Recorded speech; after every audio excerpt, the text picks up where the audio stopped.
Hello everyone.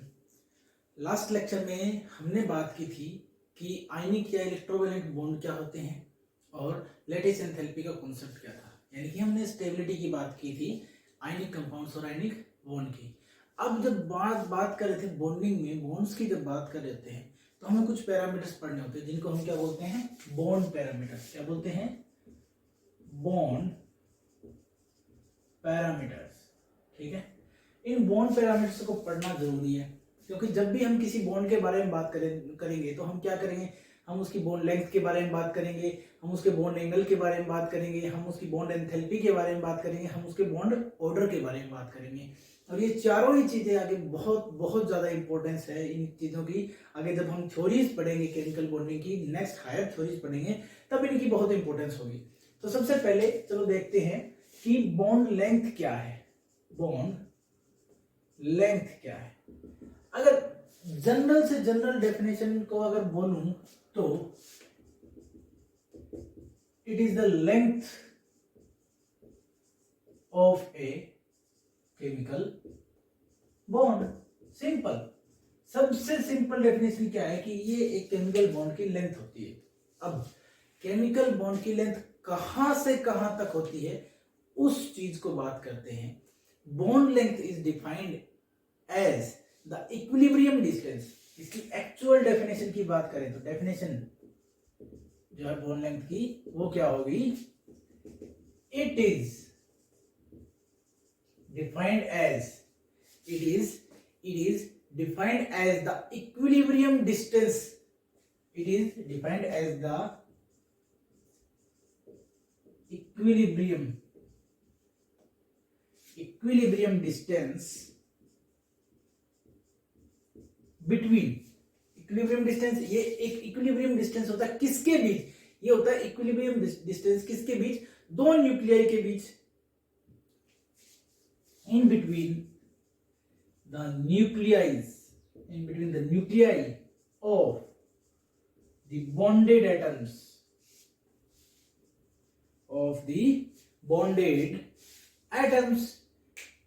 Into क्या होता है? Bonded atoms in a molecule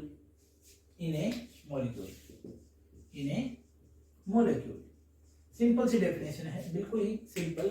it is defined as the equilibrium distance between the nuclei of the bonded atoms in a molecule. मान लो मेरे पास कोई molecule है, simple सी बात है, एक मॉलिक्यूल है, उसके पास मान लो मेरे पास एक एटम ए है, एक एटम बी है।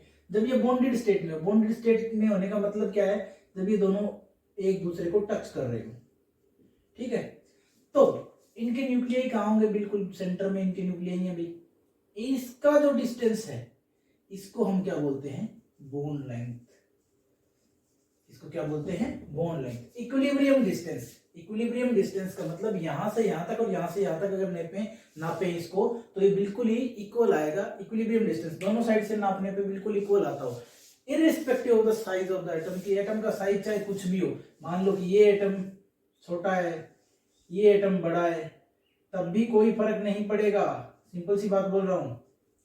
एटम बी और ए दोनों के सेंटर से जो लाइन जोड़ेगी, दोनों की न्यूक्लियस को जो लाइन जोड़ रही होगी, वही हमारा क्या है?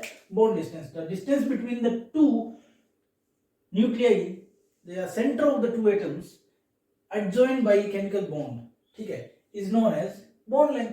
सिंपल सी बात है, ये डिस्टेंस है, इनके सेंटर के बीच का डिस्टेंस है, वही क्या है हमारे पास? केमिकल बॉन्ड है। In case of covalent bond, अब जब कोवेलेंट बॉन्ड की बात करते हैं, जो कंट्रीब्यूशन होता है वो हर एक एटम से, उसको क्या बोलते हैं? Covalent radius of that atom. अगर बात करें किसकी? कोवेलेंट बॉन्ड की। किसकी बात करें? कोवेलेंट बॉन्ड की। तो कोवेलेंट बॉन्ड के केस में contribution of each atom, contribution of each atom is called the radius of that atom। यानी उस एटम की रेडियस मानी जाती है जितना उस एटम का कंट्रीब्यूशन है बॉन्ड लेंथ में। फॉर एग्जांपल मान लो यही चीज है, ठीक है, ये तो ए है और ये बी है। इस ए एटम का कितना कंट्रीब्यूशन है इस पूरी बॉन्ड लेंथ में, ए एटम का कंट्रीब्यूशन है इतना, तो इसको हम क्या बोलेंगे, आर ए रेडियस ऑफ ए, और बी एटम का कंट्रीब्यूशन क्या है, इतना, तो इतने डिस्टेंस को हम क्या बोलेंगे, आर बी, यानी रेडियस ऑफ बी। कहने का मतलब क्या है, जब भी कोवेलेंट बॉन्ड की बात करें तो contribution of each atom is called the radius of that atom, यानी, और अब ये जो रेडियस होगी इसको हम क्या बोलेंगे, क्योंकि हम कोवेलेंट बॉन्ड की बात करें तो इसको हम क्या बोलेंगे, कोवेलेंट रेडियस बोलेंगे। क्या बोलेंगे, कोवेलेंट रेडियस बोलेंगे। और जो कोवेलेंट रेडियस होता है वो मेजर्ड होता है, वो अप्रोक्सीमेटली मेजर की जाती है as the radius of an atom core which is in contact with the core of the adjacent atom, ठीक है, adjoined by a chemical bond. कहने का मतलब क्या है कि कोवेलेंट रेडियस क्या है, कि एक कोवेलेंट मॉलिक्यूल में एक कोवेलेंट बॉन्ड बना हुआ है, उसमें कोवेलेंट रेडियस क्या है। जब कोवेलेंट रेडियस की बात कर रहे होते हैं ना, कोवेलेंट रेडियस, वैसे तो मैंने डायग्रामेटिकली बता दिया है कि इस एटम और इस एटम में इस पर्टिकुलर एटम का जो कंट्रीब्यूशन है वही उसकी कोवेलेंट रेडियस है। अगर मान लिया कि ये कोवेलेंट बॉन्ड बना हुआ है, इसका मतलब क्या है कि ये एटम जितना शेयर कर रहा है पार्ट, उतना लेंथ इसकी रेडियस होगी, और इस एटम की जितनी लेंथ ये शेयर कर रहा है वो उसकी रेडियस होगी। और इसी को अगर हम कोवेलेंट मॉलिक्यूल की बात करें तो ये कंट्रीब्यूशन क्या हो जाता है, कोवेलेंट रेडियस हो जाता है। क्या हो जाता है, कोवेलेंट रेडियस हो जाता है, ठीक है। अब जब बात करते हैं बॉन्डेड सिचुएशन की, क्योंकि ये कब होता है, जब बॉन्डेड होते हैं दोनों के दोनों क्या होते हैं, बॉन्डेड सिचुएशन में होते हैं। और जो कोवेलेंट रेडियस एक्चुअल में क्या होती है उसकी बात करते हुए, ठीक है। नोट डाउन करना चाहते हो तो नोट डाउन कर लो, वरना स्क्रीनशॉट ले लो। पर्टिकुलर डेफिनेशन ये पूरा थ्योरेटिकल पोर्शन है, कोई ज्यादा दिक्कत वाली बात नहीं होगी आपको इसमें। बस एक बार थ्योरी समझ में आई, स्टोरी समझ में आई, तो पूरा का पूरा बॉन्ड पैरामीटर, सारे के सारे बॉन्ड पैरामीटर्स आपको समझ इजीली आ जाएंगे, ठीक है। अब देखते हैं कि ये कोवेलेंट रेडियस का फंडा क्या है। किस चीज की बात कर रहे हैं हम, कोवेलेंट रेडियस की बात कर रहे हैं। किसकी, कोवेलेंट रेडियस की बात कर रहे हैं। तो कोवेलेंट रेडियस क्या है, एक्चुअल में the covalent radius is half of the distance between, क्या है, it is half of the distance between, किसके बीच का हाफ डिस्टेंस है, यानी टोटल डिस्टेंस का हाफ है, किसके बीच का, between two similar atoms joined by a covalent bond in the same molecule, between two similar atom joined by a covalent bond in a molecule। क्या कह रहा है इस डेफिनेशन में, ये क्या कह रहा है कि कोवेलेंट रेडियस की डेफिनेशन क्या है, it is the half of the distance between two similar atom joined by a covalent bond in a molecule. मतलब कोवेलेंट रेडियस होने के लिए क्या चीज जरूरी है, पहली चीज तो क्या है कि सिमिलर एटम होने चाहिए, जो दोनों एटम जिनके बीच में हम नाप रहे हैं या जिनके बीच में हम कैलकुलेट कर रहे हैं कि जो कोवेलेंट रेडियस है उसको जिनके बीच में कैलकुलेट कर रहे हैं वो दोनों एटम क्या होने चाहिए, सिमिलर होने चाहिए। कहने का मतलब क्या है, फॉर एग्जांपल हाइड्रोजन, दो हाइड्रोजन के एटम, ठीक है, सिमिलर एटम होने चाहिए, ठीक है, by a covalent bond in a molecule, तभी हम उसको कोवेलेंट रेडियस बोलेंगे, ठीक है। डिफरेंट नहीं, सिमिलर एटम, तभी हम उसको कोवेलेंट रेडियस बोलेंगे। उसके बाद बात आती है किस चीज की, वैन डर वाल रेडियस की। अब हमने कोवेलेंट रेडियस को देख लिया, फिर बात आती है किसकी, वैन डर वाल्स रेडियस की, कि कोवेलेंट रेडियस के बाद वैन डर वाल रेडियस की भी बात आएगी, क्योंकि अब हमने कोवेलेंट रेडियस को पढ़ा है तो वैन डर वाल रेडियस भी तो पढ़नी होगी। ऑब्वियसली हमें क्या पता है कि अब इसकी बात कर रहे थे, ये एटम ए, ये एटम बी, ठीक है, ये आर ए, ये आर बी, और ये पूरा का पूरा क्या है, इतना पोर्शन ये आर है। R is equal to R A plus R B. R A और आर बी क्या है, कोवेलेंट रेडियाई है, ठीक है, एटम ए और एटम बी की। आर क्या है, बॉन्ड लेंथ है। ध्यान दे लेना भाई इस बारे में, बिल्कुल ही इजीली बोल रहा हूँ, बिल्कुल सिंपल लैंग्वेज में बताते जा रहा हूँ। मैथमेटिकली या इक्वेशन के हिसाब से भी देख लो चाहे, कोई दिक्कत नहीं है। अब बात करते हैं वैन डर वाल रेडियस की। जब बात आती है वैन डर वाल रेडियस की, तो वैन डर वाल रेडियस क्या रिप्रेजेंट करती है ये रिप्रेजेंट करती है overall size of the atom, overall size of the atom which include it's valence shell in a non bonded situation. ये ओवरऑल साइज की बात करती है। वैन डर वाल radius represents overall size of atom, overall size of atom। ठीक है, अब overall size में भी किस चीज को इंक्लूड कर रही है, which includes the valence shell of the atom in a non bonded situation. कहने का मतलब क्या है, वैन डर वाल रेडियस में जो वैन डर वाल रेडियस होती है वो क्या होती है, वो होती है उस एटम का ओवरऑल साइज को रिप्रेजेंट करती है, यानी कि उसका पूरा साइज इंक्लूडिंग उसकी वैलेंस सेल, यानी कि उसकी वैलेंस सेल तक का उसका जो साइज होता है उसको वैन डर वाल रेडियस रिप्रेजेंट करती है। किस सिचुएशन में, नॉन बॉन्डेड यानी सिंगल एटम की केस में। अब होता क्या है, वैन डर वाल radius is half of the distance, और एक्चुअल में ये क्या होती है, it is half of the distance between, किसके बीच में, ये हाफ है किस डिस्टेंस का, किसके बीच में, half of the distance between two similar atoms in separate molecules in solid, between two similar atoms in separate molecules in solid state।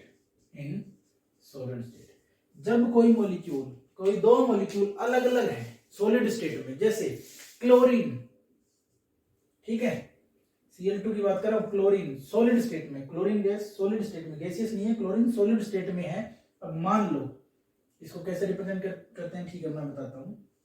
एक atom,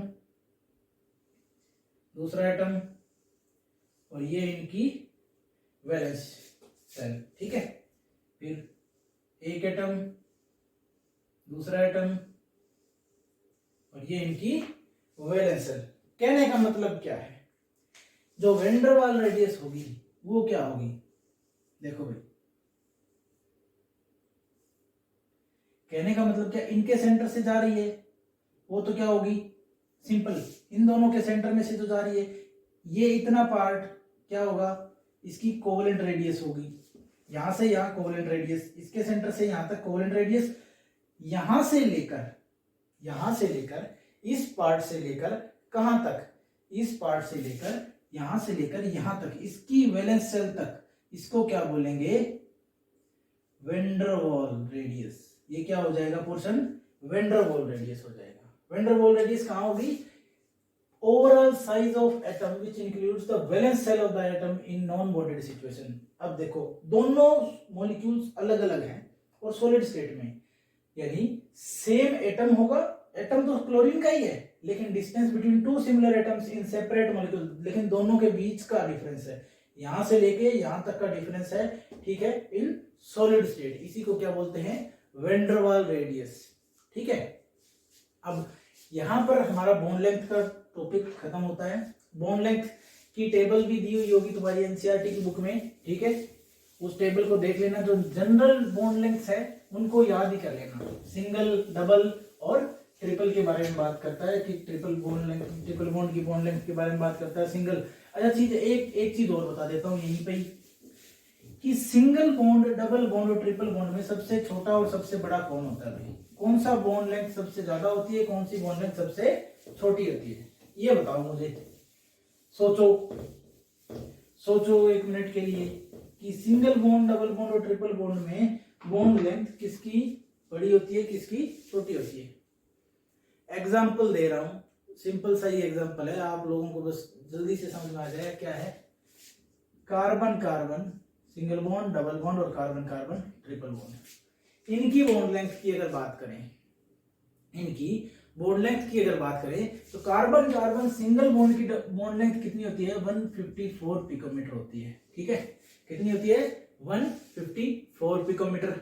और डबल बॉन्ड की बॉन्ड लेंथ कितनी होती है 133 पिकोमीटर, ठीक है 133 पिकोमीटर। और ट्रिपल बॉन्ड की कितनी होती है 120 पिकोमीटर, ये होती है भाई बॉन्ड लेंथ। तो ध्यान रखना हमेशा सेम एटम्स के बीच में, यानी सेम एटम्स के बीच में अगर बॉन्ड लेंथ कंपेयर करनी हो सिंगल डबल और ट्रिपल में, तो अगर एटम्स दोनों सेम होंगे, एटम्स अगर दोनों सेम होंगे तो सिंगल बॉन्ड हमेशा सबसे लेंथ में बड़ा होगा और ट्रिपल बॉन्ड हमेशा लेंथ में क्या होगा सबसे छोटा होगा, ठीक है। सिंपल सी बात थी, बता दिए, बिल्कुल कोई दिक्कत वाली बात नहीं है इसमें। अब चलते हैं नेक्स्ट टॉपिक पर, और जो नेक्स्ट पैरामीटर है हमारा वो क्या है बॉन्ड एंगल। नेक्स्ट पैरामीटर क्या है बॉन्ड एंगल है। नेक्स्ट पैरामीटर की जब बात करते हैं तो वो हमारा क्या है बॉन्ड एंगल, ठीक है। बॉन्ड एंगल की बात करते हैं। अब ये बॉन्ड एंगल क्या होता है, ये कैसे डिफाइन करता है, इसको कैसे डिफाइन किया जाता है। It is defined as the angle between the orbitals containing bonding electron pairs around the central atom. यानी कैसे है, फिर से देखो डेफिनेशन क्या है। It is defined as the angle between the bonded pair. It is the angle between the orbitals containing electron, यानी between the orbitals containing bonding electron, between the orbitals containing the bonding electron, ठीक है। किस किस के बीच में, it is defined as the angle between the orbitals containing the bonding electron, यानी जिनके बीच में bonding electron pairs around the central atom, around the central atom, यानी सेंटर से जो सेंट्रल एटम है उसके अराउंड जो इलेक्ट्रॉन पेयर, जिन ऑर्बिटल के पास बॉन्डिंग वाले इलेक्ट्रॉन पेयर होते हैं, यानी दो टाइप के इलेक्ट्रॉन पेयर होते हैं ना, एक तो बॉन्डिंग इलेक्ट्रॉन पेयर, एक non bonding electron pair. Bonding electron pair का मतलब क्या होता है, बॉन्डिंग इलेक्ट्रॉन पेयर का मतलब क्या होता है, जो पार्टिसिपेट करते हैं बॉन्ड बनाने में, पार्टिसिपेट्स इन बॉन्ड फॉर्मेशन या बॉन्ड मेकिंग, ठीक है। ये वो इलेक्ट्रॉन पेयर होते हैं जो बॉन्ड बनाने में काम आते हैं। और नॉन बॉन्डिंग इलेक्ट्रॉन पेयर कौन से होते हैं, जो बॉन्ड बनाने में काम नहीं आते, जैसे कि लोन पेयर्स, वो अलग थलग पड़े रहते हैं, वो बॉन्डिंग में पार्टिसिपेट नहीं करते हैं। अब देखो इसी को एग्जांपल से कैसे समझेंगे। सबसे इजी एग्जांपल है हमारे पास वाटर का, ठीक है। ये दोनों क्या है लोन पेयर्स और non bonding electron pairs, non bonding electron pairs हैं ये, ठीक है। ये दोनों क्या है नॉन बॉन्डिंग इलेक्ट्रॉन पेयर्स, और ये दोनों बॉन्डिंग इलेक्ट्रॉन पेयर्स, यानी यहां जो दो इलेक्ट्रॉन है वो बॉन्ड बनाने में शेयर हो रहे हैं, यहां वाले ये और यहां वाले, इनके बीच का एंगल ही बॉन्ड एंगल होता है। और वो कितना होता है पानी में 104.5 डिग्री। इसको डिग्री में रिप्रेजेंट करते हैं। किसमें रिप्रेजेंट करते हैं बॉन्ड एंगल को, डिग्री में रिप्रेजेंट करते हैं। देखो ये रहा बॉन्ड एंगल। अब जैसे H2 है, हाइड्रोजन हाइड्रोजन मॉलिक्यूल, इसके बीच में बॉन्ड एंगल, क्योंकि यही बॉन्डिंग पेयर ऑफ इलेक्ट्रॉन है, तो यहां बॉन्ड एंगल कितना है 180 डिग्री, ठीक है। ऐसे ही अलग अलग मॉलिक्यूल्स के बीच में बॉन्ड एंगल अलग अलग होता है, डिपेंड करता है। आगे पढ़ेंगे जब VSEPR थ्योरी और VBT पढ़ेंगे तब इसका अच्छे से एक्सप्लेनेशन मिल जाएगा कि इसके बीच में कितना होता है और क्यों होता है, ठीक है। सिंपल सी बात थी। इनकी इंपॉर्टेंस क्या है, बॉन्ड एंगल्स हमें क्या बताते हैं, शेप डिटरमाइन करने में हेल्प करते हैं। मॉलिक्यूलर शेप डिटरमाइन की जा सकती है बॉन्ड एंगल की हेल्प से। क्या, मॉलिक्यूलर शेप को डिटरमाइन कर सकते हैं हम बॉन्ड एंगल की हेल्प से, ठीक है। ये था सेकंड पैरामीटर बॉन्ड एंगल। अब इसके बाद चलते हैं थर्ड पैरामीटर पे, ठीक है। थर्ड पैरामीटर क्या है, बॉन्ड एंथैल्पी है। थर्ड पैरामीटर क्या है, बॉन्ड एंथैल्पी है। बहुत ही सिंपल पैरामीटर्स हैं, आपको जस्ट इनके कॉन्सेप्ट याद रखने और कुछ नहीं करना है, सिर्फ और सिर्फ क्या करना है, इनके कॉन्सेप्ट याद रखने हैं। अब देखते हैं क्या बॉन्ड एंथैल्पी को देखेंगे भाई कि बॉन्ड एंथैल्पी क्या होती है। एक्चुअल में किसी गैसियस एटम में यानी किसी गैसियस स्टेट में जो मॉलिक्यूल है, जब उनके एटम्स के बीच के बॉन्ड को तोड़ने के लिए जितनी एनर्जी जरूरत पड़ती है उसको क्या कहते हैं, बॉन्ड एंथैल्पी बोलते हैं। यानी 1 मोल, 1 मोल बॉन्ड को तोड़ने के लिए जितनी एनर्जी की जरूरत पड़ती है, बॉन्ड एंथैल्पी को हम डिफाइन करेंगे। अब यहाँ पे क्या है, बॉन्ड एंथैल्पी या बॉन्ड एनर्जी भी बोल देते हैं। बॉन्ड एंथैल्पी क्या होती है? It is defined as the amount of energy required, it is defined as the amount of energy required to break 1 mole of bonds, to break 1 mole of bonds, ठीक है, 1 मोल bond, ये वो energy है जो 1 मोल bond को require break करने के लिए रिक्वायर होती है ऑफ ए पर्टिकुलर टाइप, एक पर्टिकुलर टाइप का bond, bonds of a particular type. Particular type से मतलब क्या कि या तो कोवेलेंट हो, आयनिक हो, मेटेलिक हो, ठीक है। तो उसके लिए एक पर्टिकुलर टाइप के बॉन्ड का 1 मोल बॉन्ड, एक पर्टिकुलर टाइप का 1 मोल बॉन्ड को तोड़ने के लिए जितने अमाउंट ऑफ एनर्जी की रिक्वायर पड़ती है between the two atoms, between two atoms in a gaseous state,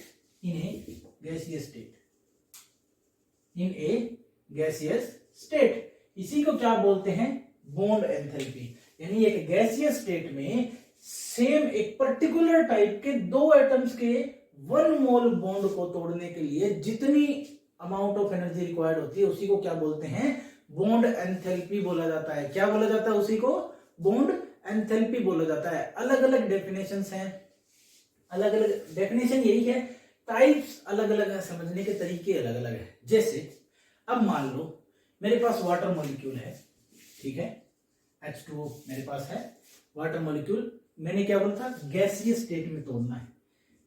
इसको तोड़ोगे तो क्या मिलेगा, एक तो H प्लस गैसीय स्टेट में, प्लस में OH माइनस गैसीय स्टेट में। और इसके लिए जो एंथैल्पी चेंज होता है, इसके लिए जितनी एनर्जी की जरूरत पड़ती है वो कितनी है, 502 किलो जूल पर मोल, 502 किलो जूल पर मोल। इसको इसके 1 मोल बॉन्ड को तोड़ने के लिए इतनी जरूरत पड़ती है। और जब दूसरा बॉन्ड टूटता है, क्योंकि इसके अंदर 2 बॉन्ड होते हैं ना वाटर में, ये रे थोड़ी देर पहले ही बताए थे, एक बॉन्ड ये रहा, एक बॉन्ड ये रहा, ठीक है, ये लोन पेयर हो गए। तो इसके 2 मोल बॉन्ड को तोड़ने के लिए कितने, दूसरे मोल बॉन्ड को तोड़ने के लिए अलग एनर्जी की जरूरत पड़ती है। अब देखो H प्लस गैसियस, सिंपल सी बात है, OH माइनस, सॉरी दूसरा मोल किसमें, एक तो टूट गया H, फिर किसके अंदर बॉन्ड बचा, OH के बीच में, तो OH नेगेटिव गैसियस, इसको तोड़ोगे तो इससे क्या बनेगा, ऑक्सीजन एटम गैसियस बनेगा, सिंपल सी बात है, और H प्लस गैसियस बनेगा, ऑब्वियस है, ठीक है। तो इससे ये टूटा, इसकी एनर्जी कितनी है, इसकी एनर्जी होती है 427 किलोजूल पर मोल, किलोजूल पर मोल। दोनों एनर्जी डिफरेंट। ऐसा क्यों हुआ, मींस कि जब भी हम इनकी टोटल बॉन्ड एंथैल्पी की बात करेंगे कि हमें टोटल बॉन्ड एंथैल्पी निकालनी है, तो हम इनकी एवरेज बॉन्ड एंथैल्पी लेंगे। क्या लेंगे, मीन या फिर एवरेज बॉन्ड एंथैल्पी, मीन और एवरेज बॉन्ड एंथैल्पी। 1 मोल एटम, 1 मोल बॉन्ड को तोड़ने के लिए जितनी एनर्जी की जरूरत होती है गैसियस स्टेट में एक पर्टिकुलर टाइप के बॉन्ड के 2 एटम के बीच के बॉन्ड को, तो उसी को क्या बोलते हैं, बॉन्ड एंथैल्पी बोलते हैं। अब वाटर का एग्जांपल लेते हैं। वाटर में 2 बॉन्ड होते हैं, एक तो पहला बॉन्ड टूटा, ठीक है, तो उसके लिए कितनी जरूरत थी, 502 किलो जूल की पर मोल की एनर्जी की जरूरत पड़ी। लेकिन जैसे ही दूसरा बॉन्ड तोड़ने के लिए जरूरत पड़ी तो थोड़ी कम एनर्जी की जरूरत पड़ी, ठीक है। अब जो डिफरेंस होता है वो क्या बताता है कि जो 2 बॉन्ड थे वो एक ही टाइप के नहीं थे। इसका मतलब क्या है कि उन दोनों बॉन्ड का केमिकल एनवायरनमेंट चेंज हो गया। जैसे ही एक बॉन्ड टूटा, मान लो ये बॉन्ड टूट गया, इस पे क्या हुआ, नेगेटिव चार्ज आ गया, ठीक है, OH माइनस बना। अब क्या ये सेम केमिकल इन्वायरमेंट में है? पहले तो इसके पास एक हाइड्रोजन, इसके साइड में एक हाइड्रोजन और था, यानी केमिकल इन्वायरमेंट अलग था। इसका मतलब क्या हुआ, जैसे ही पहला बॉन्ड टूटा उसके बाद क्या हुआ, इसका केमिकल इन्वायरमेंट चेंज हो गया, केमिकल एनवायरमेंट चेंज हो गया, चेंजेस। और इसी वजह से जो दूसरा बॉन्ड टूटा उसके लिए कम एनर्जी की जरूरत पड़ी, ना कि ज्यादा की। और जो एवरेज बॉन्ड एंथैल्पी होती है, जो उसको हम कैसे कैलकुलेट करते हैं, दोनों एनर्जीज को जोड़ दो, 502 प्लस 427 किलो जूल पर मोल, और डिवाइड कर दो कितने नंबर ऑफ बॉन्ड्स टूटे हैं उनसे। 2 टूटे हैं यहाँ पे, तो 2 से डिवाइड कर दो, और इसकी वैल्यू आ जाएगी आपके पास 464.5 किलो जूल पर मोल, 464.5 किलो जूल पर मोल आ जाएगी। तो ये थी मीन या फिर एवरेज बॉन्ड एंथैल्पी। उसके बाद नेक्स्ट थिंग क्या है, इसका स्क्रीनशॉट ले लो, फिर नेक्स्ट टॉपिक पे चलते हैं। नेक्स्ट टॉपिक जो है वो है हमारा बॉन्ड ऑर्डर। 3 पैरामीटर पढ़ चुके हैं, बॉन्ड एंथैल्पी पढ़ लिया, बॉन्ड लेंथ पढ़ लिया, बॉन्ड एंगल पढ़ लिया। अब हमें पढ़ना है क्या, बॉन्ड ऑर्डर। अब हम अभी तक जितनी बातें कर रहे हैं ना, वो लुईस के कॉन्सेप्ट के बेस पे कर रहे हैं। सारी की सारी बातें किस पे बेस्ड हैं, लुईस की कहानी पे बेस्ड हैं, यानी लुईस ने जो स्ट्रक्चर बताए थे उन्हीं के बेस पे है। लुईस की जो थ्योरी थी उसी के बेस पे चल रहे हैं हम, ऑलमोस्ट उसी के बेस पे है सारा कुछ ही अभी तक, ठीक है। आगे जाके पता चलेगा कि एक्चुअल में किसमें कितना बॉन्ड ऑर्डर होता है। अभी जो बॉन्ड ऑर्डर डिस्कस करने जा रहे हैं वो सिर्फ और सिर्फ लुईस के बेस पे है, लुईस की थ्योरी के बेस पे जो बॉन्ड ऑर्डर है उसको डिस्कस करेंगे अभी जो हम नेक्स्ट पैरामीटर जो हम बॉन्ड पैरामीटर देखने जा रहे हैं वो क्या है, बॉन्ड ऑर्डर। बॉन्ड ऑर्डर, अब देखो बॉन्ड ऑर्डर की बात करते हैं। जो लुईस का डिस्क्रिप्शन था कोवेलेंट बॉन्ड का, तो बॉन्ड ऑर्डर उसके according to Lewis description, according to Lewis description of a covalent bond,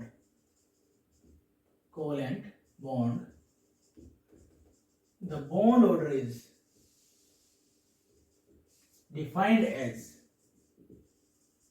bond order को कैसे डिफाइन किया जा सकता है, अकॉर्डिंग टू लुईस का डिस्क्रिप्शन, जो कोवेलेंट बॉन्ड, यानी लुईस ने जो कोवेलेंट बॉन्ड का डिस्क्रिप्शन दिया उसके अकॉर्डिंग बॉन्ड ऑर्डर क्या था, bond order is defined as the number of bonds between the two atoms in a molecule. Bond order क्या होगा, as the number of bonds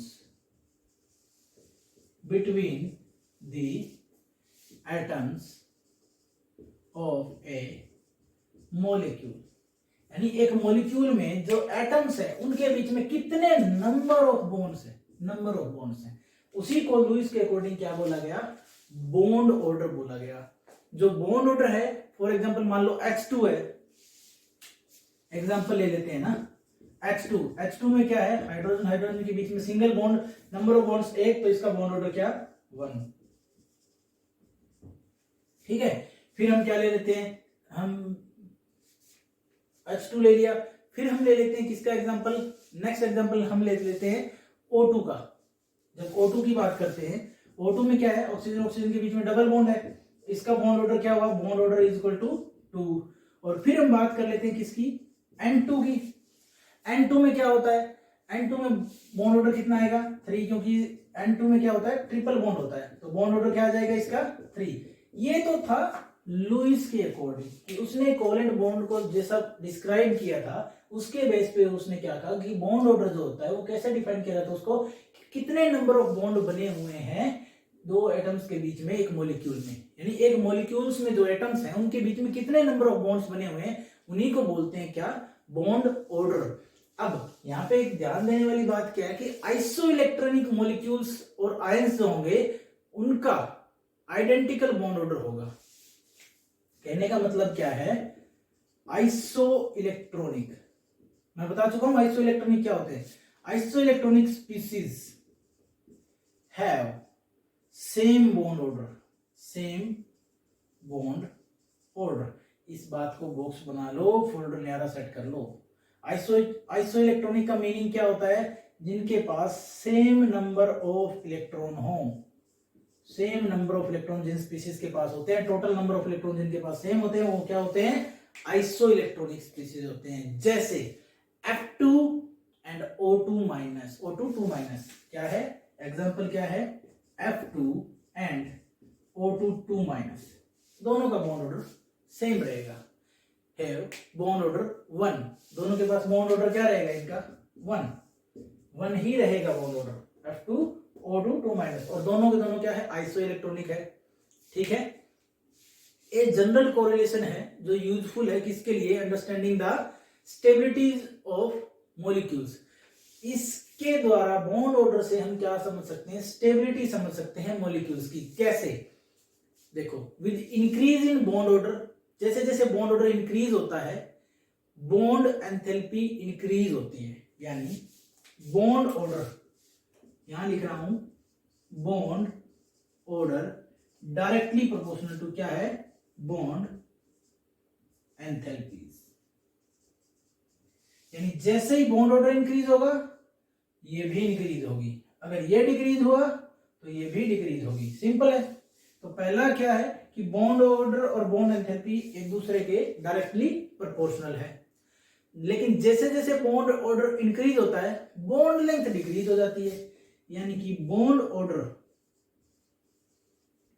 inversely proportional to bond length. ध्यान रखना, bond order जितना ज्यादा होगा, bond length उतनी कम होगी। Example के लिए फिर से वही, carbon carbon single, carbon carbon double, carbon carbon triple, bond order 1 2 3, और बॉन्ड लेंथ इसकी सबसे कम थी 120, इसकी क्या थी 130, और इसकी क्या थी 154 पिकोमीटर। अब देख लो, ये तो है बॉन्ड लेंथ और ये है बॉन्ड ऑर्डर। देख लो, बिल्कुल जो चीज मैंने यहाँ लिखी है वो बिल्कुल सही है, एक्सपेरिमेंटली डाटा है, बिल्कुल सही। और जब जितनी छोटी बॉन्ड लेंथ होती है, जितनी छोटी बॉन्ड लेंथ होती है, उसकी उतनी ही ज्यादा बॉन्ड एंथैल्पी होती है। उसको, उस बॉन्ड को तोड़ पाना उतना ही मुश्किल होता है, वो उतना ही स्टेबल कंपाउंड हो जाता है। ठीक है, सिंपल सी बात है। इसी के साथ आज का लेक्चर मैं एंड कर रहा हूं। जस्ट इसका स्क्रीनशॉट ले लो और सारे के सारे बॉन्ड पैरामीटर्स की डेफिनेशन विद एग्जांपल, और जो एग्जांपल मैंने लिखे हैं बोर्ड में वो तो बिल्कुल ही कर लेने हैं। ठीक है, इसके साथ लिखो, नेक्स्ट लेक्चर में हम पढ़ेंगे रेजोनेंस का कंसेप्ट क्या है। ठीक है, तब तक के लिए थैंक यू।